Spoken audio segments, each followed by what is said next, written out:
Good, everyone. Welcome to episode number 26 of Fastest of Knowledge. And as always, it's really fantastic having you here to listen to our voices and the voices of our guests. This podcast would not be going anywhere without you and your support. And as always, I have my awesome colleague and counterpart, Tane, joining me. Tane, how are you this afternoon? Yeah, really good. Really great to be here. Awesome. So as we always do, let's start our podcast with a bit of knowledge that you would have learned since we had our last recording. What have you learned?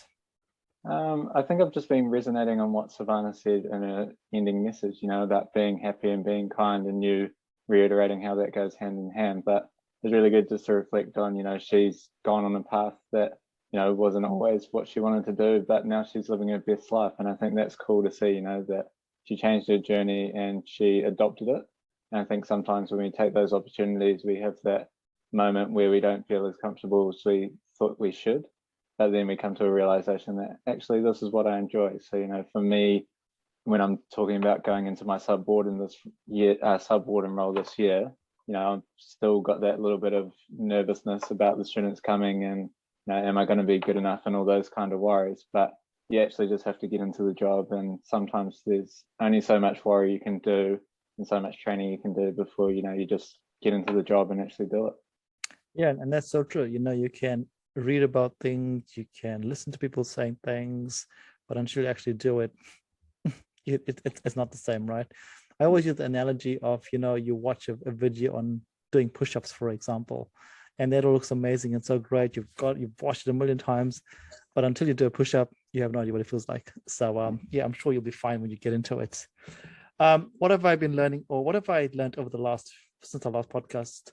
I've been reading a book at the moment, which I read very often, regularly. It's called A Man's Search for Freedom for Meaning, by Viktor Frankl. And it is a very profound book for me, because every time I read it, it just brings out different things. And basically what it says is all of us have two ways to look at life. We either find meaning in life, or we make life meaningful. And whichever pathway you look at is going to have the outcome on how you behave and think about things. And that makes me think about, when I do things, am I doing it because I want to make meaning, or is it being meaning for me? And they have a different outcome. So yeah, if anybody wants to read a really interesting book, which I think everyone should read, actually, it's A Man's Search for Meaning by Viktor Frankl. But hey, that's enough of the two of us talking. We are not here to talk about us. As always, like I say, we like to bring some amazing young people and humans onto our podcast, and today is no different. I'd like to introduce and welcome Aliesha to our podcast today. Welcome to our podcast, Aliesha. Kia ora, thank you for having me. No worries, thank you for joining us. Aliesha, do you want to tell our listeners and our viewers just a bit about who you are and what you're doing at the moment? Sure thing. My name is Aliesha Taramai. I'm a fourth year medical student at the University of Otago, currently studying in Wellington. I just moved from Dunedin back to Wellington. I actually grew up on the Kapiti coast, currently living in Island Bay. I'm half Cook Island Māori, half New Zealand European, and I have lots of random interests as well. But yes, that's me. Awesome, thank you. That's a great introduction. And I'm going to start off talking not about your study as becoming a doctor. I'm going to start off to ask about your most recent accomplishment, which was really amazing to watch and see, your time as working in the government in policy. Do you want to tell us about that and how you got involved in that? Sure thing. So over the summer just passed, I was an intern with Tuputai, and that basically meant that I got to work in public policy over the holidays, just as an intern. I have absolutely no background whatsoever in public policy, but in year 13, I created a petition against the Ministry of Social Development and ended up presenting to the select committee of the Ministry of Social Development. And that opportunity, I think, was what helped me get the internship for Tuputai, which I just randomly decided to apply for. And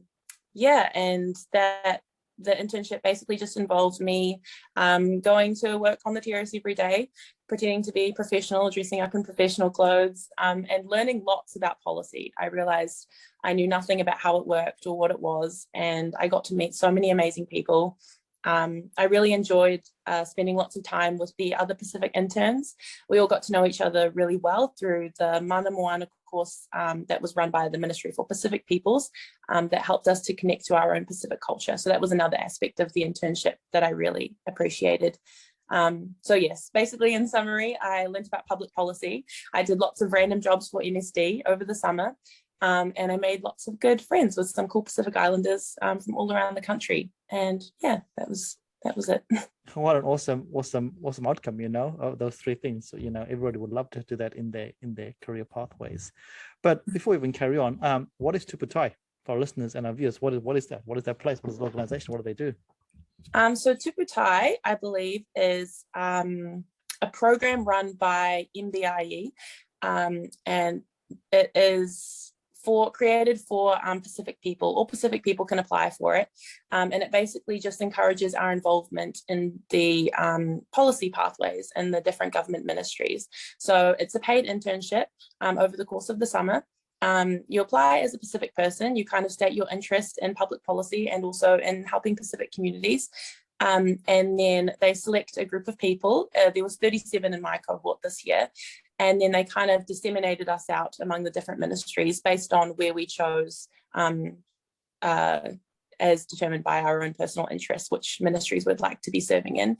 And then we just did our internships independently in the different ministries, and also were involved in catch-ups within the group itself and learned about our culture as a group, like I said, through the Ministry of Pacific Peoples courses.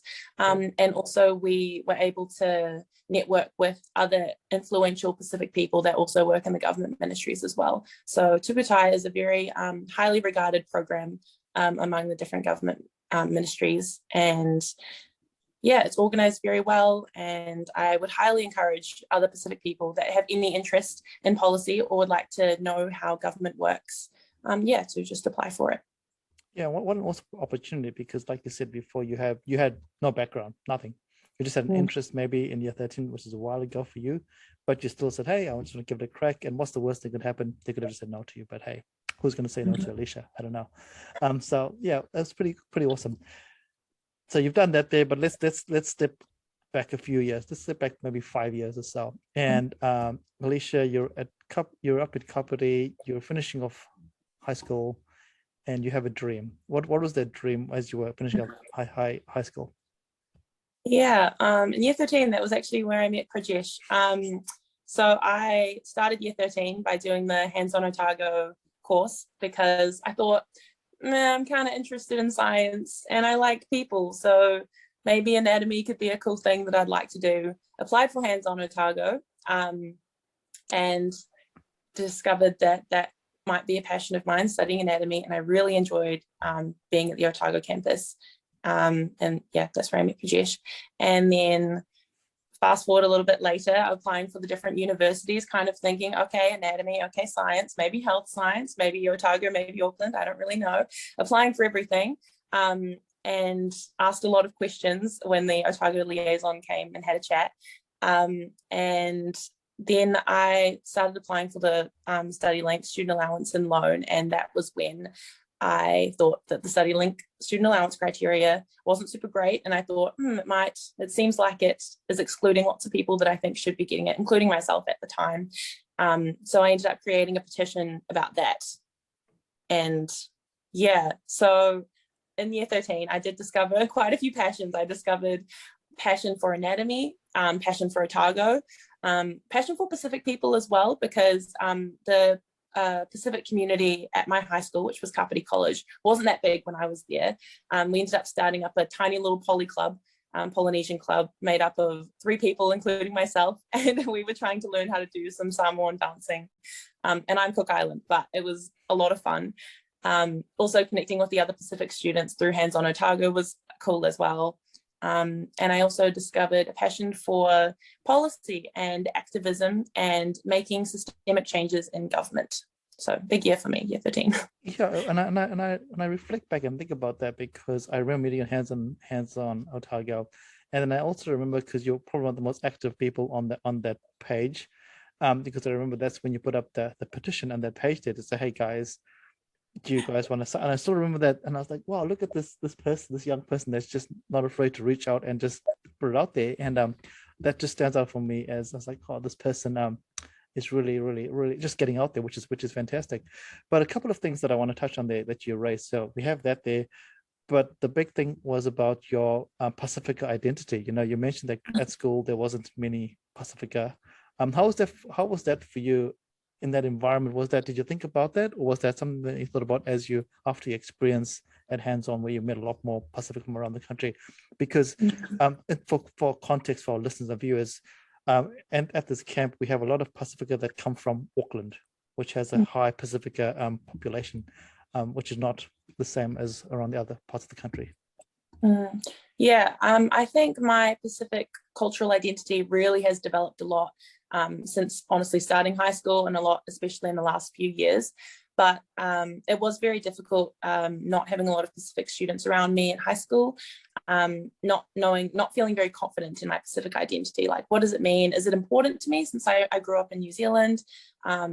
Do I even live by Pacific values? I notice there's a lot of variation with the way that Pacific people tend to be and live their lives, just from coming from different nations, being born in New Zealand compared to being born in the islands, different family cultures, things like that.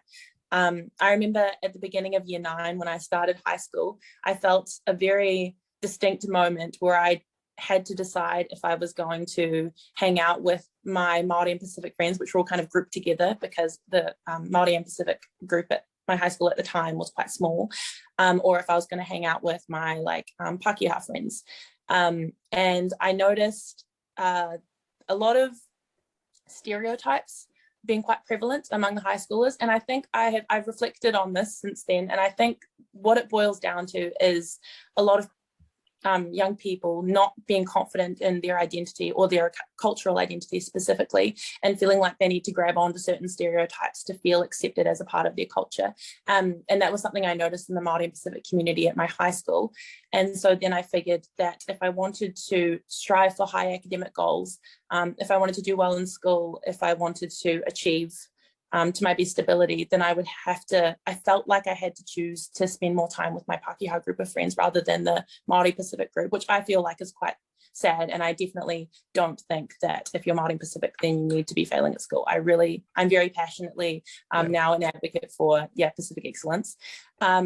So that was my Pacific identity at the start of high school, throughout most of it. And in 2017, I went back to the Cook Islands, back to Rarotonga, to attend my grandmother's unveiling. And that was a really big event in my life, because I felt like when I went back to the islands that there was like a hole in my heart that had kind of been filled, when I went there. The music, the sounds, the smells of the flowers, the way people talked and interacted with each other, even prayers at the beginning of events. There was a Te Mai Vanui dancing festival throughout the week, and that was just incredible to me. And I really felt like I felt a piece of my heart was there, and I'd found a place that could be home for me. And so then coming back from that place back to high school, where being Pacific meant a completely different thing. I was thinking, okay, so something, I feel like I identify with a part of it, but then this other part, I don't know what it is. So then I started actively piecing things together. And I brought this dilemma with me to Hands-On Otago as well. I got a Pacific scholarship to attend Hands-On, so I was grouped with the Pacific students. And again, I started to become more aware of how there was lots of variation in Pacific culture, even among the Pacific students themselves. And I felt a bit of disconnect, having not grown up very in touch with my Pacific culture or around lots of Pacific people. So then I had to become a lot more intentional in learning about my culture from then on. Not sure if that answers your question. I told you that was a fantastic story there, because I think it raised a couple of things there which I can also identify with. If I go back to think about school, you said I think this happens across the world, where you segue towards the group that you identify with initially, and then you had an awareness that because of society that maybe you shouldn't stereotype with them, you need to change and go to another place. And and I'll think about my story. I grew up in Africa, and it was a really crazy time for me because I grew up in Africa, where, and I guess this is when South Africa was still in apartheid, so you had really, really clear race divisions. There was no questions about that there. And I grew up in Zimbabwe, and it was really quite funny because I would just hang around with my Indian friends, which is really crazy because I grew up in an Indian household, but I was born in Africa, raised in Africa, yet I still seem to gravitate towards my Indian grouping, which is really weird.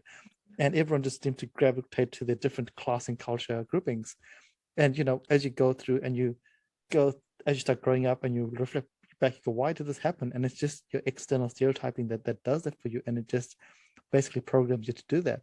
So I'm really glad you raised that because, and, if you look at, if we leverage back to what you said before, there's a perception out there that if you are Maori or Pacifica, that your academic excellence is not the same as if you're not Maori Pacifica. And Tana, you've mentioned this a number of times in a number of podcasts that you were one of the very few Maori that were in an academic cohort, and it shouldn't be like that there, but it seems to be that is the norm as opposed to the opposite, right?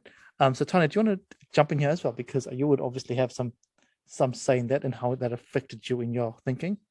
Yeah, it definitely changed my perception of things, and it also felt like I couldn't portray my culture. I couldn't be respecting my culture in a way, I was trying to represent myself, but at the same time, I wouldn't actively go out and, talk about my culture or what my beliefs were because I felt like it wasn't respected by the others. And that wasn't like, they weren't saying it directly, but it was more a societal thing where I felt that pressure of I shouldn't talk about my culture because it's not the norm. And I think the other thing is we think it's not the norm because we don't see those people. Now, if you think about our Māori and Pacific Island students who are achieving great things, it's not pushed enough that, there are people out there succeeding and thriving and doing these amazing things. And that's why you become an advocate, because you want to show, I am Māori and I am doing great things, and that being Māori hasn't stopped me from achieving those things. And that's why I like to show it. And, we've talked about it before. You don't have to put that pressure on yourself of being, oh, okay, I'm Māori and I'm doing well, therefore I have to be an advocate. But it's more just saying, hey, there are people out there doing it, So it's finding that balance where, don't put that pressure on yourself, but at the same token, showing that everybody from every culture can succeed. It's all about mindset.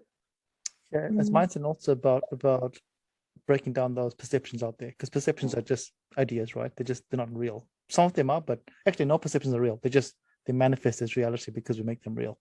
But then I really loved how you segued and talked about how when you went to the Cook Islands, you just felt complete in a whole different way. And I think I can relate to this. Like I said, I grew up in Africa. I was born and raised, and then it's only when I went to India as an adult, and it was quite a monumental moment for me because I was at a train station. I remember this moment, and I had this moment where I looked around and I was like, wow, this is the first time in my life where everybody around me looks exactly the same as me. Right? There's no way else. That's never happened to me. I was like, oh, what a crazy, crazy moment. And I've always remembered that because you don't ever think about that ever. You never think about that ever. And that was like, wow. And it just changed a little bit in me and how I identify myself as. So I definitely relate to what you say about that moment there, which is pretty cool. Then you come back and then you have the internal battle about, okay, what is actually going on here? So yeah, you do that, which is fantastic. You come back to school, and then you're finishing up school, and I know we had a lot of conversations about that. You then I mean, to our listeners out there, Aliesha is academically a very, very strong person. She then had a choice she could go to any university in New Zealand. How did you end up deciding to go really far away? Because again, I like to ask this question because you have a choice of going up north, which is close to home and family and whānau, to going south, which is a little bit further away. Yeah, that is a good question. I think that decision actually ended up boiling down to my faith. I'm a Christian, born and raised a Christian. And also while I was developing this cultural identity throughout high school, I really felt like I grew in my faith area of my life as well. And that was quite significant for me. So I remember praying a lot I'm the type of person to try and be prepared for things quite in advance. So I remember in year 12, even actually year 11, I booked an appointment with the careers advisors at my high school, and they said, chill out. You don't need to be thinking about this now. But I was really conscious of the opportunities that were about to come my way, and I didn't want to miss anything. And I wanted to make sure I was applying for all of the camps, and I wanted to make sure I was applying for all of the scholarships if I was eligible, because I was really afraid of missing out on something for like the sake of not applying for it, which I think is very important as well. But yes, so deciding whether to go to Otago or Auckland, I had decided at some point in year 13 that I wanted to pursue medicine, or at least health sciences, because I liked science and because I really did want to serve people, and I thoroughly enjoyed the anatomy program at Hands On Otago.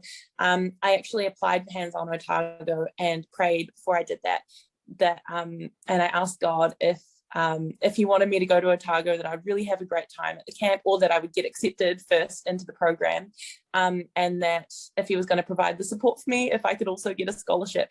And I ended up getting the scholarship to go to Hands On. I loved the program. Really just my experience at the university, it just felt very exciting, even though it was absolutely terrifying and I felt like a fish out of water. I really just, I could see myself going there. And I thought, okay, Auckland's unfamiliar to me, but I really just felt in my heart that Otago was right for me. My plan was to apply for both Otago and Auckland and both of the main entry scholarships to get in. But I ended up just applying for Otago and just the Otago, the Academic Excellence Scholarship. And that was kind of because I felt in my heart that was where God was calling me to go. That had to do with my experiences at Hands On, and also did a lot of thinking and praying about it. And something random that was significant to me in year 13 was I was looking through my old keepsake box with all of my old certificates and things. And I forgot about this one certificate that I had got in primary school, and it was for, what was that? There was a test that you did, Otago problem solving. That Otago runs. That was my biggest first achievement when I was in primary school, was I got an excellence on Otago problem solving. And there was like 3 of us in my primary school that did it, and we all got to stand up and we got clapped, and I just thought, wow, the opportunities are endless. Life is so big. I could be smart and achieve big things. And I was looking through my old keepsake box, and I was like, I forgot about that. And just the fact that Otago was kind of linked to my life even way back then, I thought that was a bit of a God thing. And so I just kind of confidently applied for the one university, ended up getting the scholarship there, and just everything kind of just fell into place from there. I love how you have used your faith as an indicator for you, and you just stood by it. And the signs, a lot of people say the universe provides signs when you look for them, or they're out there all the time and opportunities are there. And it sounds like, the signs are always around us. There's always different signs. It's how you interpret them, and you have to be aware of that. And it looks like they were there, and you just didn't brush them aside. And you also had not just faith in God, but also faith in yourself, that this is going to work out somehow, whatever it was going to be, which is pretty cool. So you made the big trip down south, and you did health sci first year. How was that for you? Because we've spoken of this many times with other people, that health sci is seen as a it's all over. Yeah. And some people have said yes, it is, but actually none of them have said that. Or they've all said it is pretty tough. And you take what you want from it. And we won't go into the details of health sci first year, but just as a quick overview, how was that year for you? Overview. Also, given the fact that you're living away from home, so living at home, living in a hall, having this crazy competitive course, how was that for you? Yeah. Quick overview. Definitely harder than I thought, even though I'm the type of person to be prepared thoroughly in advance. Academically challenging, socially challenging, being away from home, growing in my independence, very challenging, faith challenging, just challenging in every aspect of the whole order, Yeah, totally. Te whare tapawha, the model was crumbling in my life throughout the whole year. I was just trying my best to keep it propped up. I used to be more physically active in high school, and then I had to stop doing all my sports. I wasn't doing any extracurriculars because I was studying all of the time. putting all of this excess pressure on myself to form these deep and meaningful social relationships and make the most of my year socially and also achieve high academically. It was a lot of pressure, and homesickness was painful. I think the third week for me was the hardest. I remember people saying this and I thought that's very odd and specific, but homesickness wise, I was all good the first 3 weeks, and by the end of it, it was just, I miss home. I want to be there. I cried a lot, many different places of the university. I can walk through the uni and be like, oh, cried there, bit of a meme. But it definitely made me stronger as a person. Definitely made me grow into my independence. It's kind of like an abrupt entryway into adulthood. And then I figured, well, can't get much harder than that. And it does get harder, but in different ways. Yeah, I don't think I supported my mental health well enough throughout the year. And then at the very end of the year, I was just extremely exhausted. Yeah, so many things that were hard throughout the year, but we made it through. And I also formed some really meaningful social connections during that time as well. I think just because in the halls you're going through the hardest part of your life so far with all of these strangers, and you connect in ways that you probably couldn't connect with these strangers in any other circumstance. So I thought that was quite special as well. Yeah. It's quite a unique environment, right? A lot of people don't talk about this, but it's so unique that all of you are together, living together, having a shared experience. And like you just mentioned, it wouldn't happen in a normal situation. Like, even in a workplace, you have a 9 to 5, see you later, thanks for coming. But you're living with these people 24 hours a day, 7 days a week. They're right in the highs, they're in the lows, they're all over the place. And not everyone's going to be a friend. We're not saying everyone's going to be a friend, but you're going to find people that you just vibe with as you're doing that. It's a very unique environment where that happens. And Tanya, I'm sure that happened with you as well. Yeah, definitely highs and lows, and shared it with most people. But I think also, as you say, we don't take care of our mental health well enough. And I think we don't talk about it in that first year because, again, it's a social idea and perception we have, like we all have this idea that when you come to university, it's a fresh slate and that there's no hierarchy or anything like that. But there's kind of an unknown hierarchy. We know certain people who are doing well or not so well. And I think that factors in without us actually realizing it.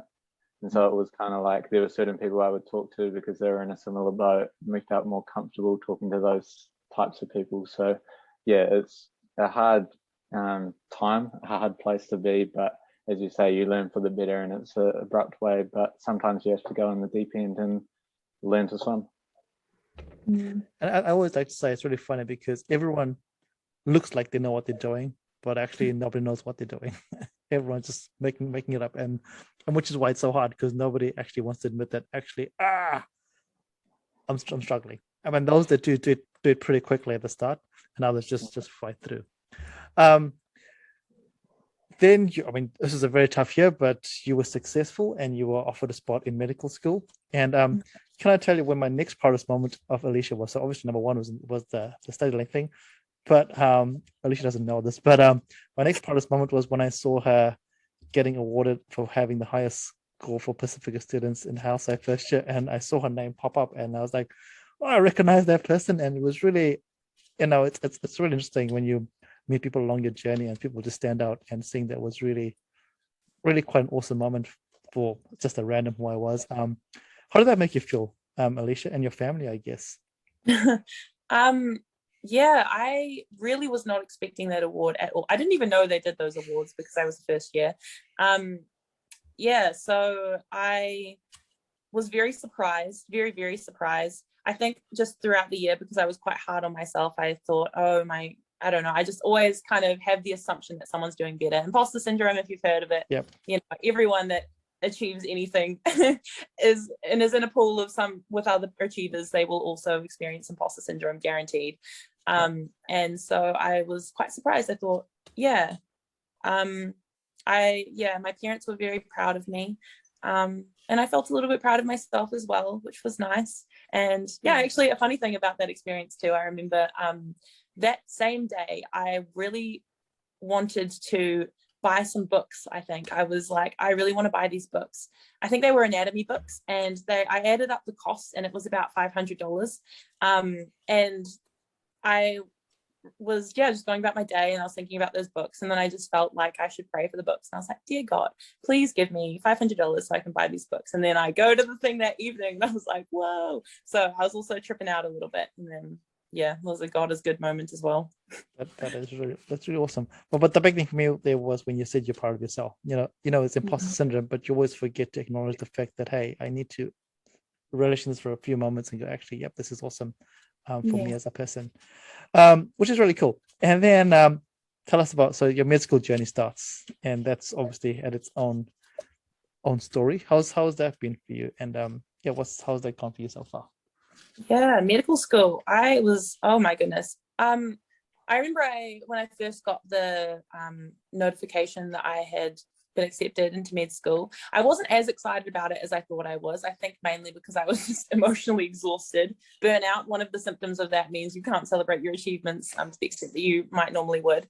So I was just like, for a little bit. And then it started to hit me. And I thought, oh my goodness, I'm going to med school. And you start telling people I'm in med school, and then people start being impressed. And then you realize, oh, this might be a bit of a cool thing. But also our expectations. I remember filing my entry form. We had to do like a lot of paperwork before we started, and I was at home and I had to send something by paper mail, and I went into the post office, and it took me half an hour of going back and forth to the lady at the counter being like, where do I write this address? How do I tick this? What stamps do I need? And then at the end of the interaction with her, I was like, she said, okay, last thing, what's the address? And I said, medical school, Otago. And she looked at me like, what the heck? You're a medical student. So that kind of sums up how I was feeling going into it. And then mad imposter syndrome. I remember how amazing it felt to be in the room with all of the high achieving health science people that I definitely identified in the lectures throughout the year. And then realizing, wow, we're all in this together. We're all kind of starting at the baseline, same level. We all feel the same about it. We're all nervous. And you talk to people that I had always been scared of throughout the health science year, and they were actually so lovely and kind. And I was like, wait a second, did you just turn that off during the year while you were being competitive and flip that back on? Or have you just been nice this whole time and I was too scared to talk to you? I don't know. But a lot of those scary people became my closest friends, and I actually ended up living with some of them as well. And the content itself was just so much fun. I really enjoyed. In health science, I remember we got those like clinical combination lectures. I don't remember what they're called, but where they combine lots of the different papers and in a medical context. And that's kind of how the medicine content is, but you learn everything by body systems. And I thoroughly enjoyed putting all the puzzle pieces together. You memorize a bunch of stuff in health science, but then once you start the health professional course, you get to start piecing things together and things make sense. And it's like, oh, that's why I remembered that this word goes with this word because of these reasons. And getting to practice applying that knowledge in a tutorial setting, building up your confidence, learning how to speak even when you are completely unsure of all of the things that you're saying. It was an amazing experience. Also, first year of flashing was great as well. And COVID started in my second year of medicine. So 2020 was when medicine started, but also COVID. So that was another challenge in itself as well. Yeah. How was that? How was that for you? Not just the learning, but also, because it happened pretty early in the year. You're away from, because this is a global thing. Something happens when nobody knows what's going on. We're locked down. You're down in Dunedin. You have family up here on the Kapiti Coast. How was that for you? How was that juggling that? Because you're obviously in med school, which is amazing. Now you've got to navigate this. Yeah, that was extremely challenging as well. I think mostly disappointing because I had so many hopes from the beginning of the year of the way that it would look being in med school, how I would get to hang out with lots of people and make lots of new relationships. And I did, but it looked differently from what I thought it would. I ended up staying in Dunedin for the first lockdown, which was a decision that not a lot of other students in Dunedin made. I remember I had a flat of 5, and only one of the other flatmates didn't want to go back home over lockdown, and I didn't want her to stay by herself. So I was like, we can do this together. But we were living next to a flat of 17 fourth-year boys, and they all moved out and went home. And when they all left, I thought, oh no, what have we done? Why have we decided to stay? Is this going to be that bad? How long is it going to go for? Yeah. So quite a lot of anxiety around like COVID things and how that would affect us and how long we would kind of be stuck away from home. And then the personal mental challenges as well of studying with imposter syndrome over Zoom, learning how to manage the technology, and also pressure on myself to achieve the same as I did before. For me with the imposter syndrome, and I've talked to a few other med students as well about this, and they felt similarly. It felt like because I thought everyone was achieving higher than me, that I needed to be working all the time. So I found it really hard to have a good work-life balance while in lockdown. But throughout the year, I think it was a good chance for me to practice learning how to manage those, to manage that and developing those skills of knowing how to balance, when to rest, when to recognize when you're out of whack or when you need some time alone, and how to take care of myself as well, which was quite good. And the flatmate that I did end up spending all of lockdown with, her and I became in the end like an old married couple. We would curl up at nighttime in our beds watching a movie together, and it would be like, oh, is it this one tonight or this one? Or I would know what she was thinking, and we just got really close. And she's a friend that I still have and treasure very much to this day.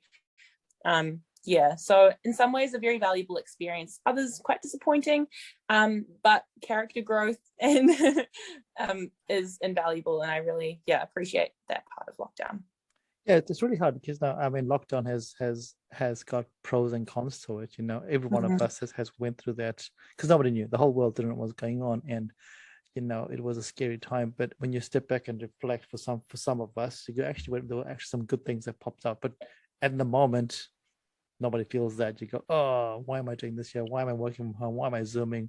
Why can't I do this? And then 2 years down the line, you go, actually, wait a minute. In that year, I had lots of personal growth.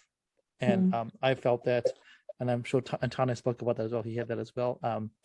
And also it boils down to what's important in life, because you can't do all the things that you could normally do. And now all that's taken away. And then you find out what's actually important. Is going out every weekend important? No, I don't actually care about that anymore. Are my peers important? Yeah, they are. Are my family important? Yeah, they are. So how do we connect with them? That was what I found through lockdown. Tana, do you want anything about that? What the lockdown experience for you and your growth? Yeah, it definitely allowed me to, as you say, recognize what was important. But I think it was also good to reset myself. Obviously, when we went into lockdown, I'd only been at university for a month, but it was a good grounding check to see what was important. Some of the habits I was starting probably weren't the best choice of habits. Going out a bit too much, doing a bit too much socializing, and like I was still doing enough study, but I know if I carried on down that path, I would have burnt out well before exams. So it was a good grounding check to be like, okay, this is what's important. But also going back and seeing family, understanding why I'm coming to university and seeing some of those other reasons and why it's important for me, not just for myself, but there's other people, as we've said before, that you've got support structures that actually do care about what you're doing, even if you don't hear from them all the time or see them all the time, they're still in the background cheering you on. Yeah, then thanks for sharing that, because that's very, very true. Aliesha, so let's come back to your Pacific identity. So at school, you set up your poly club with the three of you doing your Samoan dances, and you're like, yay. You come to university, a little bit different. How in your first year, it was very, very tough, I guess, competitive. Were you able to start unravel your Pacific identity in that first year, or has it been a journey that you've carried on? It is a journey, but when did you go, okay, cool, I can actually get involved in this side of my life a lot more now that I have identified this falling in my heart? Yeah. I definitely felt at the end of year 13, that I wanted to be more intentional about connecting with Pacific people in the Pacific community. I'm kind of hoping that I'd continue to invest in finding the more things that kind of fulfill my heart in the ways that going back to the islands did. And also I was learning more about my grandmother as well, who her and my grandfather migrated to New Zealand from the Cook Islands. And so I felt like I was picking up pieces of her as I was developing these characteristics throughout my early journey in university. I think in health science first year, I was very, very focused on studies. I do remember being introduced to my Pacific cohort, though, studying the health sciences, as we had tutorials together, most weekdays, actually. And then I felt kind of similarly as I did in year 13. In those spaces, I had like the rest of in the other areas of my life, I had a bit of imposter syndrome, and it felt like, oh, I see the segregation, like these are the Tongans over here who spent part of their life in Tonga, these are the kids from Porirua, these are the South Auckland kids, and then there's like the half caste, like don't know where we fit kind of kids, kind of in another corner. But I wanted to kind of be a part of all of it. So I found that really tricky, especially being new to the uni and not kind of having my self-confidence in my Pacific identity. I felt like it was quite fragile, and I think I felt afraid of the rejection. So that kind of held me back a little bit from moving forward in those relationships and getting to know people. But I did push myself, and I made some good friends with some of the other Pacific students that were in health science first year with me. And those friendships were able to carry on into medicine as well. But yeah, in some ways, I still find it a bit difficult. And like you said, it is a journey. And I know that the Mana Moana course that I did with Tuputai over the summer, that's helped me so much. And I am gradually becoming more and more confident in being a Pacific Islander, being a New Zealand-born Pacific Islander, and not feeling that need to have that validated by someone else who has a more solid Pacific identity than me, but being able to kind of validate that for myself. Yeah. Yeah, and I just said, and it's a journey, and your summer internship was probably made you feel more confident, and the speech that your mum recorded and shared is a real testament to the growth. You could see just the love and the support that you had in that room, just emanating, and hopefully that's going to help you go, actually, hey, I am confident in the space here and can only get more confident. So you've now come to Wellington. So if we come back to your medical school training, what happens now for you? So what is so you've decided to come to Wellington. What does that look like for someone that's for some of our listeners who are like, oh, why is she going to Wellington? What happens there?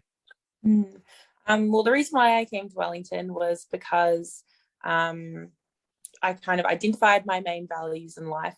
I figured that at this point in life, being a young person, I'm 21, so early 20s, I've identified in myself, and also like my friends as well. There's this desire to kind of pursue all of these random things. I think, oh, my heart wants to go this way, but also Christchurch could be exciting, but also like the parties in Dunedin, or my friends are here, or there's just so many things in the world that are attracting my attention right now. So I thought, okay, I'm going to boil it down to my values. What's going to matter at the end of the day when everyone else has gone home? And for me, that ended up being my family. I wanted to be around with significant things happening in their lives, or if anything went wrong, I wanted to be in a place where I could take care of my parents. And also the Pacific community is something that I've identified as being something important to me now. And also some friends that I have in Kapiti as well are very important to me.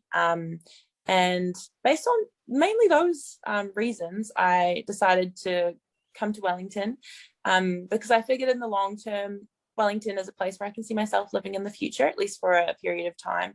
And so I thought, you know what, it's not like this is my last chance to go to Dunedin or Christchurch. The future is, there's so much space to do more exciting things. So I just figured I would come to Wellington for the time being.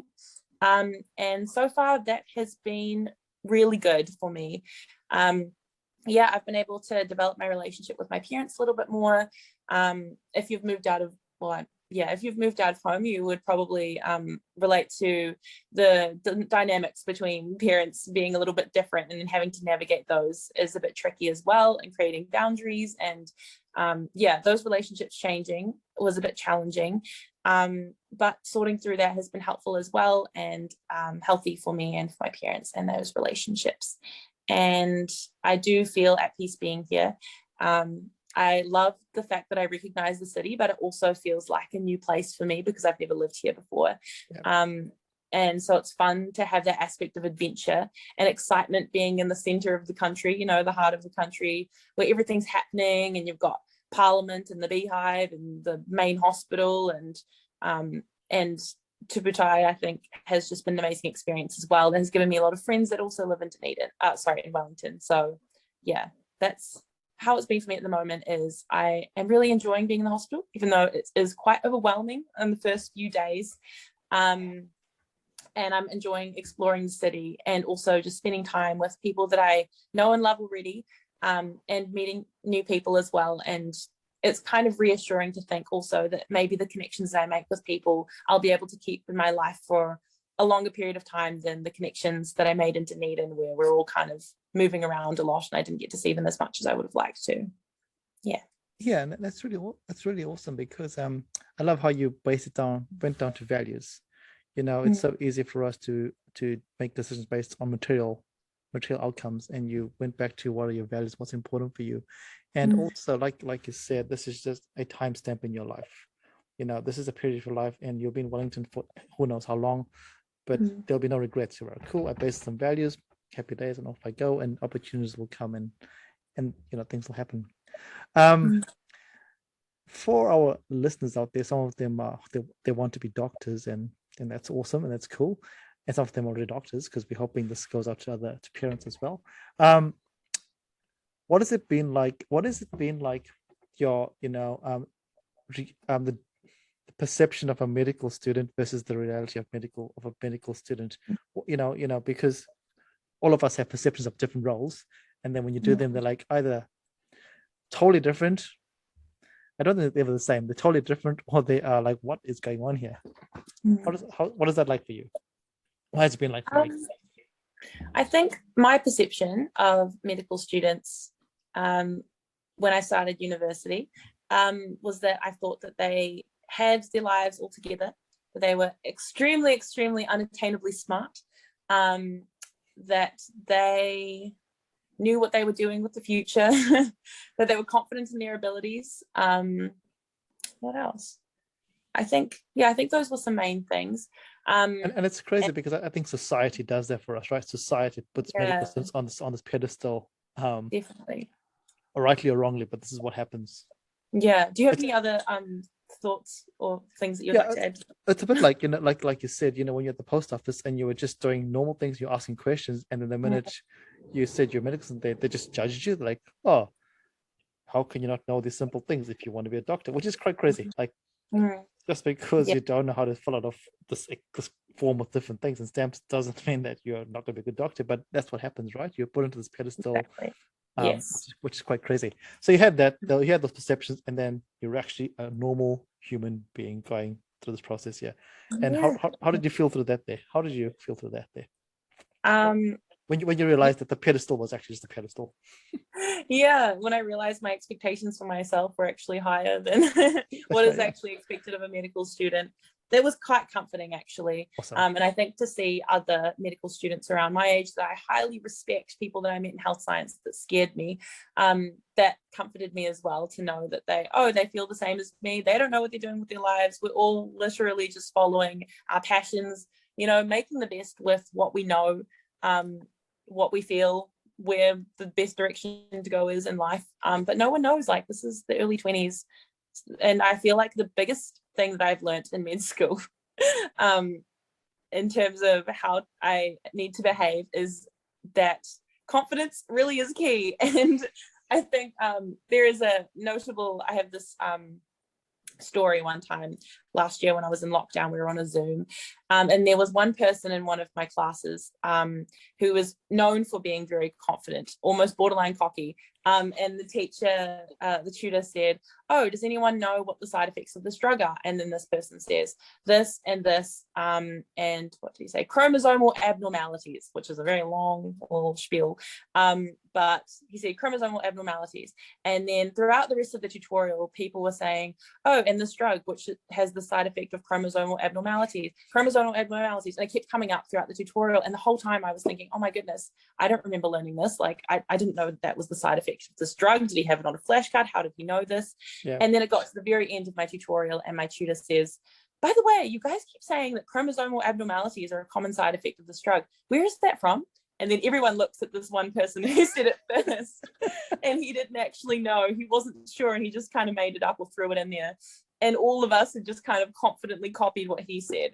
And I think that is a kind of good descriptor of what it's like to be in med school, or just like figuring things out at uni. Is you're just making the best of what you know. And if you say it confidently, then hopefully people won't know you're just guessing. But yeah, I mean, by the time we're doctors, I'm sure we'll be more confident in what we actually know. But for the moment, that's how it is. It's so crazy because you talk about it in med school, but I think that's the story in life. Lots of people are just confidently doing stuff. And I don't know if either of you have ever seen the YouTube video of the dancing guy. So there's a guy, there's a gig, or there's a festival or whatever, and everyone is just sitting down, no one is dancing. Then this one person just starts dancing, just confidently dancing. It's the craziest dance ever, and everyone's like, "Oh, what's going on here?" And then one other person joins him, and another person, and it's a whole mass of people that just joins. And no one would have started dancing if that one person hadn't started dancing. So it's pretty crazy. They just pure confidence got up there. I'm a bit like this peer, this colleague of yours, confident with his answer, and everyone just followed the answer. It was just because they trusted the confidence. So yeah, I think your little story there is an anecdote for life. If you're confident, but you also have to be humble if you make a mistake. I got it wrong. Yeah. So yeah, that's pretty cool. What a great story there, with confidence and reality. The med school reality, like you don't really know everything at the moment, which is why you're a student. Yeah. Just look at the time. We've been almost speaking for an hour, which has just flown by really fast, which is fantastic. If I was going to ask you right now, Aliesha, and I am going to ask you, not if, so you've got a few more years to go at university and to be a medical student, and you've also got some other things happening. What would where would you like to see your pathway head towards? So I'm not going to ask you what your dream is, but what's your ideal pathway in the next few years? Because you've identified a lot of things in your life that are really passionate about, which you've mentioned a few times. Yeah. Well, for the next few years, I think I'd like to finish my degree. Ideally, I would like to achieve my best and do academically well as well. I would really like to go to the Cook Islands after I have studied, and that is kind of my little secret plan, to go back, and while I'm learning about my culture and kind of figuring out where that fits in my heart, also having a way to serve will help to connect me, was what I'm hoping, with the people there. So I'd really like to go back and see where my grandparents came from, what parts of me have I still not found that are kind of waiting there for me to discover in the Cook Islands. And I'd love to just serve the people there as well. Throughout my journey, trying to piece together my Pacific culture, I have grown also a deep appreciation for the different Pacific Island cultures as well. So I'd love to travel around the different Pacific Islands and serve there. I'd like to become more connected to the Pacific community in New Zealand, and also would love to just inspire the younger Pacific Island students to, one, achieve their absolute best, and two, feel more confident in who they are, and just kind of, I would hope that they could feel more safe kind of coming into the higher achieving pathways, knowing that there was someone who might be a bit like them or have felt a little bit like them doing it as well. So I'd love to travel the Pacific, love to graduate. I don't exactly know what I'd like to specialize in yet, but I hope in the future I could do something that might involve making some systemic changes to the way that that the health kind of runs in New Zealand, and also maybe in the Pacific, or the way we communicate. I'm not really sure. I'd love to advocate on behalf of people potentially one day, but we'll see how that goes. Yeah. And I think you've raised, you've touched on some things that have been a thread throughout this whole conversation, that it's about service, more than just yourself. It's about your Pacifica culture, but it's also about making changes at the systemic level, because we all know that there are problems, and there's nowhere in the world is amazing, and it takes someone to say, hey, wait a minute, there's a problem here, let's try and fix it. And it might all start with a petition when you're a year 13 student, but it can grow into a whole different ballgame as you start increasing your sphere of power as well. As you start growing up, and as you start coming out, you meet people that are in influential positions that have different ways of telling you things and teaching you things. And I know that I really look forward to seeing what happens in the next few years. I'm pretty sure there'll be some big changes that we'll see that has your name attached to it. So I look forward to that. And we could keep talking forever and ever and ever, and we don't want to do that because we want to go to some other cool things. But the way we like to leave our podcast, Alicia, is the title of our podcast is Baskets of Knowledge. And we always ask our guests to give us one piece of knowledge that they would like people who are listening or viewing this podcast to put into their basket. And it could be anything that you think is important, that has been important to you. Wow. I think one of the most important this stumps everybody, by the way. We just throw it to everybody, so you can't pre-plan it. I think if there was one thing that I could tell my younger self, if I could make my younger self believe this thing, I think it would help a lot. But I think it's important to know that you are not alone, no matter what you're going through, no matter how you feel, whether you feel like you're putting too much pressure on yourself, whether you feel like you're not working hard enough, whether you feel like you have no direction, whether you're achieving really highly or whether you're like just struggling to get by, you're really not alone. And there's always someone else that's kind of struggling in a similar way. And I think it's encouraging to think that it's not like a individual people kind of struggling in this world separately, but you're kind of on a team, you know, and you by doing your best in whatever situation you're in is encouraging to somebody else. And it will be encouraging when you're able to turn back and then help that person up as well. So yeah, what a fantastic piece of knowledge that you're not alone, you know. And it's important for everyone to remember that, you know, whether you're a student or working in a workspace, that the struggles that you have are probably being shared by someone else out there. And like you say, you learn from that and you look back and you can help other people. What a great piece of knowledge. Tane, do you want to say anything before we wrap it up? Just adding on what Aliesha has said, you know, it's cool that you identify that sometimes it's hard for us to keep pushing and keep doing these things, but sometimes you don't realize the knock-on effect it has on other people. You know, you might be motivating other people that feel the same way, but they see you doing it and they go, oh, that's awesome, I want to jump on that boat, I want to be that way. And so sometimes you are motivating people without actually knowing it. But I also think, you know, listening to your journey, it's cool to see that, you know, you are a normal person, you do normal things. You know, when we think of med students or health professional programs, I know I kind of put them on a pedestal. But, you know, the more I get to know people and the more I get to know about these programs, I start to realize, you know, I'm learning similar things with my exercise and sports science. You know, it might not be the same degree or it might not be as much, but it's all dependent on what you are doing out in the workforce and what you're trying to get out of your degree. So it's just cool to hear your experiences and see that, you know, there's a journey out there for everybody, no matter what you're doing. Yeah, and I like that's a great way to summarize it. You know, you have no idea who you are motivating when you're doing stuff, because people are always watching. And yeah, that's pretty awesome.